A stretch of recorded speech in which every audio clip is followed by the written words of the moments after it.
말씀 듣는 우리 성도님들에게 하나님의 큰 은혜가 있기를 축복합니다.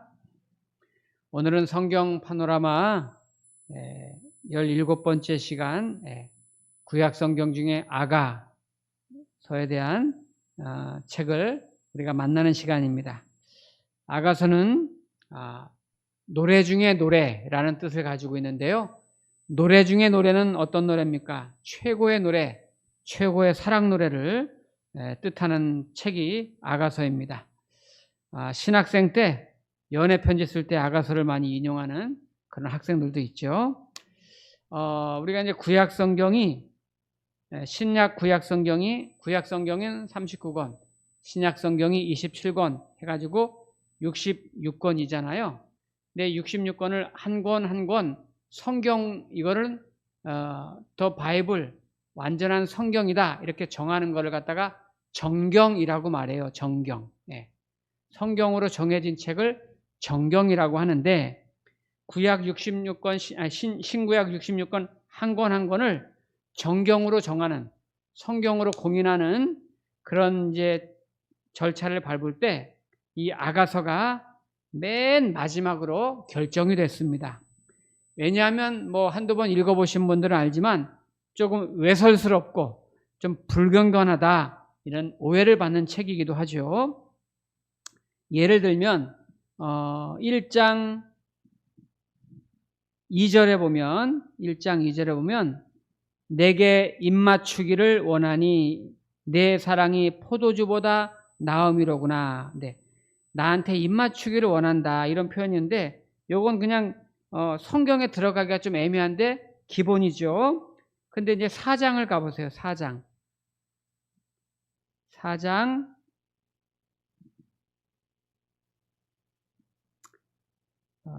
3절에 보면은 내 입술은 홍색 실 같고 내 입은 어여쁘고 너울 속의 내 뺨은 석류 한쪽 같구나. 근데 5절에 보면 4장 5절에 보면 내 두 유방은 백합화 가운데서 꼴을 먹는 쌍태 어린 사슴 같구나. 네. 이런 표현들이 여기뿐이 아니라 좀 몇 군데 더 있어요. 그러니까 이런 표현들을 볼 때 노골적인 어떤 성적인 묘사 아니냐. 너무 도발적이고 좀 관능적이고 육감적인 그런 표현이 아니냐. 그래서 좀 당황한 표현들이 아가서에 한 대여섯 군데에 있어서 논란이 됐습니다. 실제로 이제 유대인들은 구약의 그 성경 율법만을 가지고서 경전으로 삼고 있는데 유대인들은 30세 이전까지는 이 아가서를 읽지 못하도록 금하고 있어요. 30살이 넘어야 읽도록 그렇게 하고 있을 만큼 이제 아가서에 이제 비유가 많이 나오는데 이제 알레고리적인 그런 해석들이 대부분이거든요. 그래서 이제 하나님의 사랑을 영적으로 묘사를 하는 건데 아가서에 대한 전통적인 이제 신학적인 견해는 뭐냐면 여기에 이제 솔로몬이라는 사람이 나오고 또 여인의 대표로 술람미라는 이름을 가진 여인이 나와요. 약간 거무스르한데 아주 아름다운 그런 여인이 나오는데요. 술람미 여인과 솔로몬의 이 사랑은 곧 하나님과 교회의 사랑이다. 그거를 형상화한 거다. 이렇게 이제 상징적으로 그린 거다가 전통적인 견해고 또는 뭐 일부에서는 남녀 간의 사랑, 진정한 사랑 그리고 결혼에 대한 그런 신혼부부에 관한 어떤 결혼에 대한 신비에 관한 책이다. 이렇게 이제 말하는 견해도 없지 않습니다. 그러나 이제 보편적으로는 하나님의 우리 인간을 향한 러브 스토리로 이렇게 이제 이해를 하고 있는데요. 그러니까 러브 스토리를 주제로 한 그런 영화도 많고 또 소설도 많고 책도 많죠. 제 어릴 때 그 러브 스토리라는 제목의 영화 있잖아요. 막 눈밭에 막 눕는 거. 그거 많이 여러분 보시죠? 예. 그 외에 뭐 이제 제가 봤던 것 중에 기억나는 게 이제 노팅힐인가요? 쉬 하고 이렇게 나오는 거 아시죠? 그런 거. 예. 그리고 이제 노트북인가 이제 보고 싶은데 아직 못 보고 있는 하여튼 그런 거. 하여튼 우리 여러분들 더 많이 아실 텐데. 근데 이제 이런 러브 스토리 중에 이제 최고의 러브스토리는 역시 하나님의 그런 러브스토리입니다. 하나님과 하나님이 그의 백성들을 향한, 우리 자녀들을 향한 러브스토리가 최고의 러브스토리인데, 그 내용이 오늘 여기 성경에 담아져 있는 거죠. 한번 제가 말씀드린 기억이 있는데, 솔로몬이 이제 아가서, 잠언서, 전도서를 지었는데, 이 젊었을 때 이 아가서를 썼고, 중년이 되어서 잠언을 썼고, 노년이 되어서 전도서를 썼을 것이다, 이렇게 추정을 하는데요. 흥미로운 거는 책 배열입니다. 책 배열은 시대순으로, 연대순으로 우리 성경책에 지금 이렇게 배열되어 있지 않고 신학적인 전통에 따라서 배열이 되어 있단 말이죠. 그래서 오늘 우리가 보면 전도서가 먼저 나와 있고 아가서가 오늘 그 다음 오늘 나왔단 말이에요.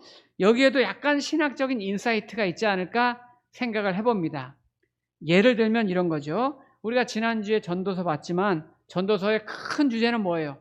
헛되고 헛되며, 헛되고 헛되니 모든 것이 헛되도다. 해 아래에서는 모든 것이 헛되다, 이런 말씀을 드렸습니다. 내가 많은 것을 가지려고 노력했지만 가져보니 헛되고, 높은 지위에 올라가려고 그렇게 애를 썼지만 올라가 보니 헛되고, 부유한 것도 많은 지식도 학문도 다 만족할 줄 알고 행복할 줄 알았지만 막상 누려보니 헛되도다. 그래서 그 만족은 과연 어디에서 찾을 수 있는가? 그건 전도서 다음 책을 봐라. 다음 책이 아가서. 바로 하나님을 만나고 하나님의 사랑의 관계가 회복될 때, 지난주 전도서 할 때 말씀을 했죠. 우리에게 빈 공간이 인간에게는 있는데 이 빈 공간은 하나님이 들어오실 때만 풀로 꽉 차게 되는, 그때서야 온전한 만족과 평안이 우리 인간에게 임하는 그런 샬롬이 임한다고 말씀드린 것처럼, 하나님의 사랑이 우리에게 채워질 때 바로 아가서가 그 이야기를 담고 있기 때문에 전도서 다음에 아가서를 배열한 것은 아닌가, 이제 약간 그런 신학적인 그런 생각을 해볼 수 있는 거죠. 자, 아가서의 내용을 이해하기 위해서 오늘 실제로 아가서의 내용에 그런 내용도 조금 있고, 또 아가서에 관련된 전승이 있어요. 그 전승과 오늘 본문에 나온 이야기를 좀 종합해 가지고 간단하게 제가 아가서의 내용을 요약해 드리면, 이제 이 솔로몬이 왕 위에 오른 지 몇 년 되지 않았을 무렵에 이제 있었던 일인데요. 포도원이 유난히 많았던 저 에브라임 지파에 포도원이 많이 있었는데, 그 지파에 포도원을 경영하고 있는 이제 포도원 주인, 농장 주인이 있었습니다. 이 농장 주인은 아내가 죽었는데 이 두 아들과 두 딸과 함께 이제 살고 있어요. 포도원을 경영하면서. 이제 아내가 없으니까 두 아들 두 딸이 더 수고도 많이 하고 아버지하고 포도원 농장을 경영하고 있는 거죠. 근데 그 중에 이 큰 딸이 바로 술람미라는, 오늘 아가서에 나오는 술람미라는 여인입니다. 이 아가서 6장 13절 14절 때 보면 술람미라는 이름이 딱 밝혀지면서 나오잖아요. 근데 이 술람미 여인이 그 포도원 주인의 큰 딸인데, 이 여인은 그 노동을 거기서 이제 해야 되니까 이제 고단하고 피곤하고 힘든 세월을 살고 외모를 돌볼 그런 틈도 없이 종일 밭에서 일하기 때문에 얼굴도 햇볕에 슬쩍 이렇게 그을려 있었단 말이에요. 그런데 어느 날 하루는 이 농장에, 포도원 농장에 아주 키가 크고 아주 잘생긴 젊은 청년 같은 사람이 포도원을 찾아온 거죠. 근데 그 사람이 누구냐면 솔로몬 왕이었는데 평상복을 입고서 그냥 이제 농장에 들린 겁니다. 근데 이 술람미 여인이 그 청년을 봤고, 또 솔로몬도 술람미 여인을 딱 봤어요. 아이고, 솔로몬이 그 여인을 보자마자 마음에 확 들은 거예요. 아니, 세상에 이렇게 아름다운 여인이 있었구나. 얼굴은 물론 살짝 그을렸지만 그 나름대로 굉장히 아름다운 미모를 가진 여인이 농장에서 일하고 있었던 거고, 이 술람미 여인은 솔로몬을 보면서 평상복을 입고 왔기 때문에 목동인가 보다, 요 근처 어디 마을에서 일하는 목동인가 보다, 그렇게 생각을 한 거예요. 그래서 이제 이 솔로몬이 너무 이제 마음에 드니까 그 술람 여인에게 바로 가서 사랑을 고백한 거예요. 요즘 뭐라 말하면 I love you 뭐 이렇게 하면서 내가 당신을 사랑하는데 저랑 같이 좀 만났으면 좋겠다고 이렇게 이제 고백을 하고 좀 청혼 비슷하게 이렇게 한 거예요. 근데 이제 그녀는 바로 대답하지 못하고 망설이고 고민하고 그러고 있는데 이 목동인 것처럼 보인 솔로몬이 내가 선물을 준비해서 어느 날 다시 오겠습니다 하고서 약속하고 떠났어요. 그러고서 이제 이 술람 여인은 그때 그 순간에 대답은 하지 못했지만 바로 그 젊은이 청년이 자꾸 생각이 나는 거예요. 언제나 오려나. 내가 그때 바로 대답을 할 걸. 나도 사랑한다고 말할 걸. 이러면서 그 젊은이를 그리워하고 오늘 올까 내일 올까 기다리고 있는데 어느 날 저 멀리서 찬란하게 빛나는 무리가 이렇게 오는데 가까이 와서 보니까 찬란한 왕복을 입은 그 솔로몬이 그 목동이었던 거예요. 왕이었던 거예요. 그래서 탁 내려서 그 술람 여인을 신부로 맞이했다는 그런 이야기가 있어요. 이것이 이제 이 아가서에도 일부분 나와 있고 일부분은 각색이 되어서 이렇게 전승되어 오는 이야기입니다. 이렇게 말씀드리면 좀 이해가 쉽죠. 그런 배경을 가지고 있는데요. 여기에 나오는 술람 여인은 하나님의 자녀, 하나님의 백성을 상징하는 거고 여기에 나오는 이 솔로몬은 하나님을 상징하는 우리 주님을 상징하는 이건 이제 이런 메타포 어떤 은유적인 노래 이야기로 지어진 것이 이제 바로 아가서다 하는 거죠. 자, 아가서에는 크게 두 가지 메시지를 제가 담았는데요. 첫째는 하나님은 우리를 사랑하십니다. 하나님은 우리를 사랑하십니다.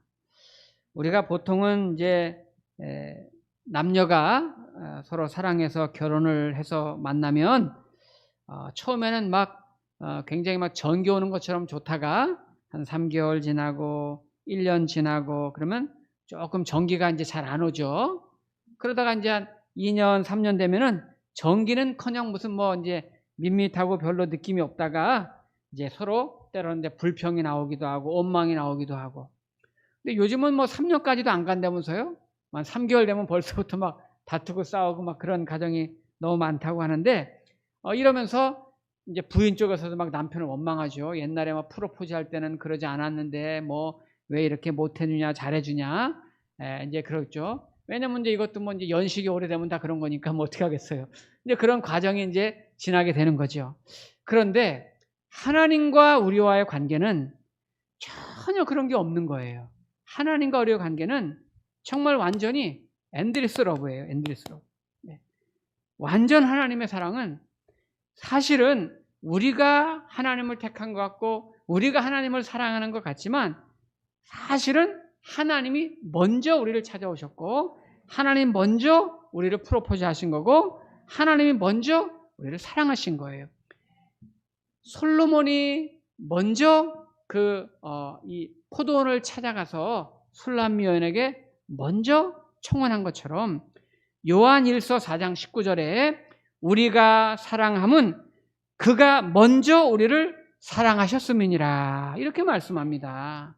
하나님이 먼저 우리를 사랑한 거예요. 이것이 아가서에서 주는 첫 번째 메시지입니다. 하나님이 그의 백성을 먼저 사랑하시고 그 사랑은 엔들리스 러브고 끝없는 하나님의 사랑이 우리에게 있다는 거예요. 중요한 거는 우리가 하나님을 찾고 갈망하고 뭐 열망하고 그러기 전에 이미 오래전부터 하나님 먼저 나를 짝사랑하시고 찾아오시고 프로포즈 하시고 선택하시고 술람 여인을 찾아간 거예요. 솔로몬 왕이 평상복을 입고 이렇게 찾아갔을 때 술람 여인이 이제 못 봤지만 이 먼저 찾아간 것처럼. 그리고 이 술람 여인을 솔로몬이 보자마자 눈이 멀어가지고 반했다 그랬잖아요. 그런 것처럼 하나님이 저와 여러분을 보고서 먼저 반한 거예요. 우리가 뭐라고 우리를 먼저 그렇게 사랑해 주셨단 말이에요. 자, 여기 오늘 아가서 1장에 보시면 4절 말씀 보시면 왕이 나를 그의 방으로 이끌어 들이시니 너는 나를 인도하라. 우리가 너를 따라 달려가리라. 우리가 너로 말미암아 기뻐하며 즐거워하니 네 사랑이 포도주보다 더 진함이라. 처녀들이 너를 사랑함이 마땅하니라. 자, 지금부터 거기 보면 사랑하는 자야, 사랑하는 자야, 내 사랑아, 내 사랑아, 사랑하는 자, 이런 말이 무수하게 많이 나와요. 몇 구절만 한번 볼게요. 자, 1장 7절 내 마음으로 사랑하는 자야. 9절 내 사랑아. 13절 나의 사랑하는 자는. 14절 나의 사랑하는 자는. 15절 내 사랑아. 16절 나의 사랑하는 자야. 네, 많이 나오죠. 또 우리 2장으로 가보겠어요. 2장 8절 내 사랑하는 자의 목소리로구나. 9절 내 사랑하는 자는 노루와 같고. 10절 나의 사랑하는 자가 내게 말하여 이르기를 나의 사랑 내 어여쁜 자야 일어나서 함께 가자. 13절 무화과 나무에는 푸른 열매가 익었고 포도나무는 꽃을 피워 향기를 토하는구나. 나의 사랑 나의 어여쁜 자야 일어나서 함께 가자. 또 16절 내 사랑하는 자는 내게 속하였고. 17절 내 사랑하는 자야.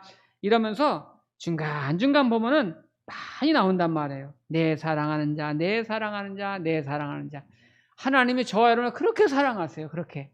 여러분 정말 사랑하면 날마다 사랑해요, 사랑해요, 사랑해요 말해도 부족해. 그죠? 어느 날은 사랑보다 더 진한 단어는 없나? 이런 생각이 막 들 때가 있잖아요. 예, 이건 또 사랑해본 사람만 아는 거지. 예.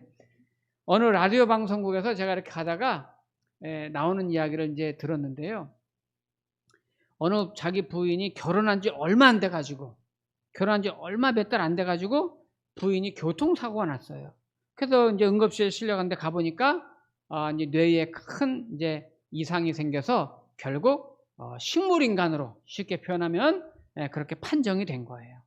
신혼부부 몇 달 되지도 않아가지고 이제 이 부인이 이제 식물인간이 된 거죠. 그런데 그 아내를 위해서 이 남편이 지극정성으로 돌봅니다. 여러분 식물인간은 본인이 아무런 표현도 할 수 없어요. 상대방에 대해서 잘 알지도 못하고 표현할 수가 없어요. 왜냐면 머리가 망가졌으니까. 그래서 그렇지만 이 남편은 그 아내를 계속 돌봐줘요. 3개월, 6개월 계속 이 아내를 위해서 수발을 드는 거예요. 먹여주고 대소변 가려주고 목욕시켜주고. 여러분 다 큰 어른 대소변 가려주고 목욕시켜주는 거 쉬운 거 아닙니다.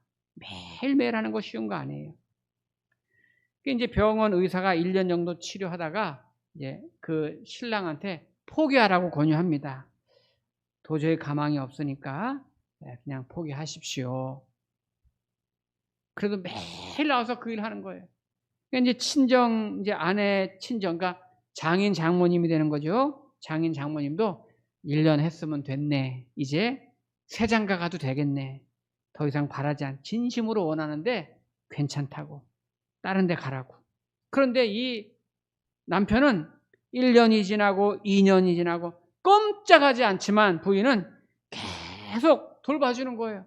무려 8년을 그렇게 8년을 대소변 가려주고 목욕시켜주고 하는데 하늘이 감동을 했는지 8년 만에 아내가 깨어난 거예요.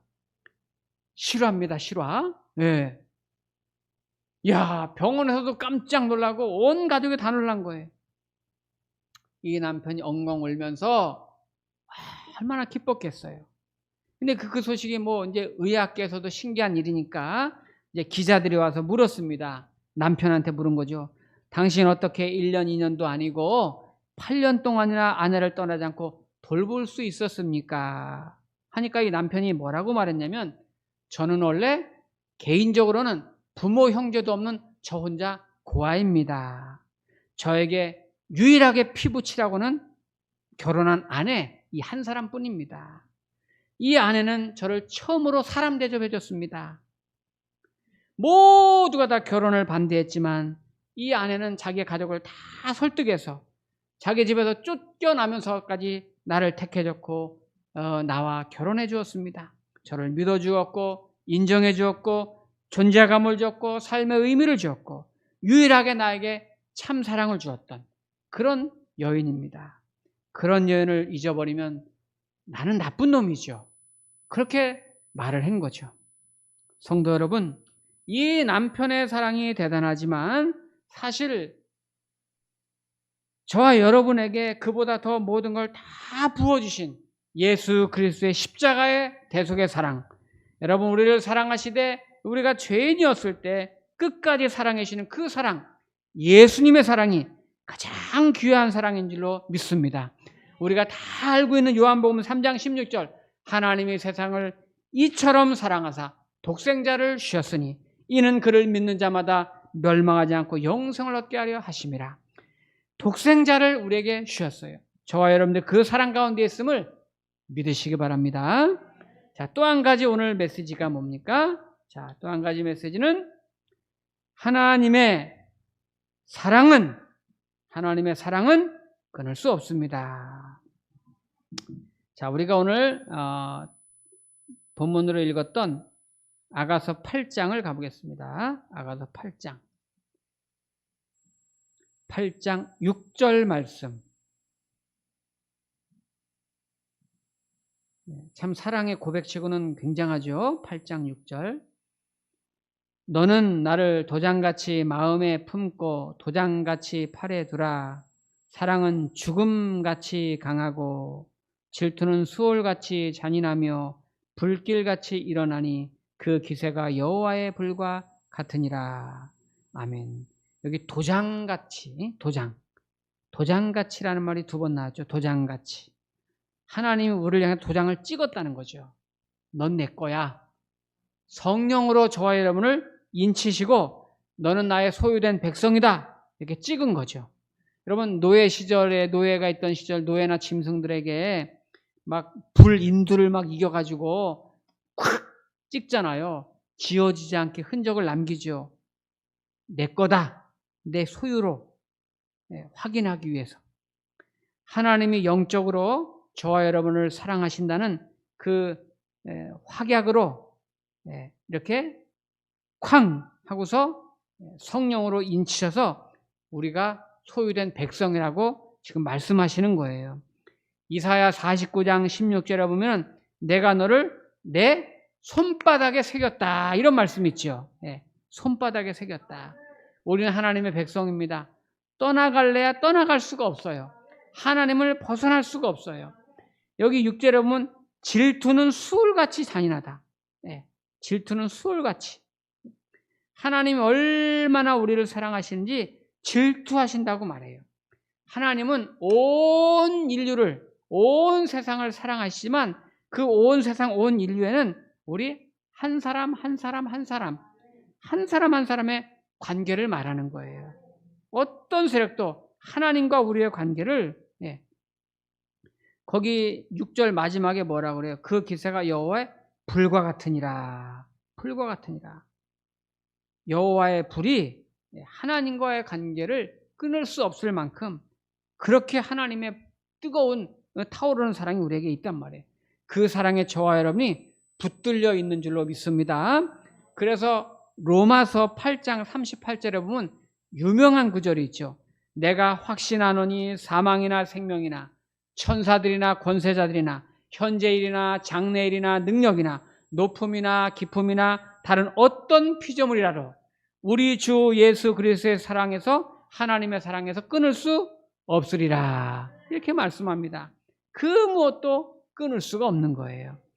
우리는 우리 입장에서 내가 좀 상심이 되는 일이 있고 걱정되는 일이 있고 문제가 생기기도 하고 어려움 닥치기도 하고 때로는 막 감정의 기복이 심하기도 하고 그래서 막 확 절망해버리기도 하고 시험에 들기도 하고 뭐 소외되고 우울한 것 같기도 하고 나는 내 상황이 내 감정이 그럴지라도 하나님은 나를 향해서 계속 사랑하는 그 사랑은 끊어질 수 없다는 것을 여러분 믿으시기 바랍니다. 그러므로 순간순간 나의 고난과 위기와 문제와 감정이 있어도 그건 내 생각, 내 감정일 뿐이고 내 환경일 뿐이에요. 하나님은 계속 울타리에서 계속 이러고 있는 거예요. 예. 그 울타리 안에서 나 혼자서 별 생각 다 할지라도 하나님의 이 사랑은 절대로 변함이 없는 거예요. 예.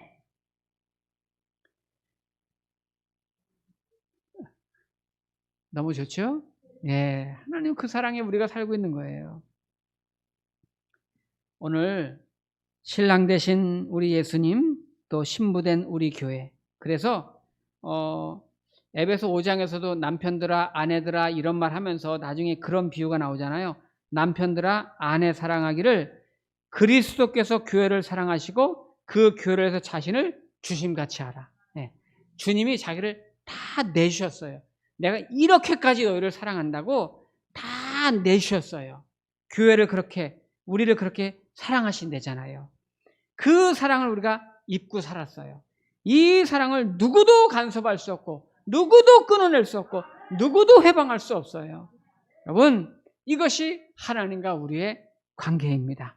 이 사랑 가운데서 우리가 앞으로 어떤 일이 있어도 가정이나 사회나 직장이나 또 우리가 만난 어떤 크고 작은 일이 있어도 이 사랑 꽉 붙들고 우리가 있다면 세상을 살아가는 힘이 될 것이고 항상 나는 하나님의 그 사랑 가운데 있음을 믿으시기 바랍니다. 네, 우리 같이 기도하겠습니다.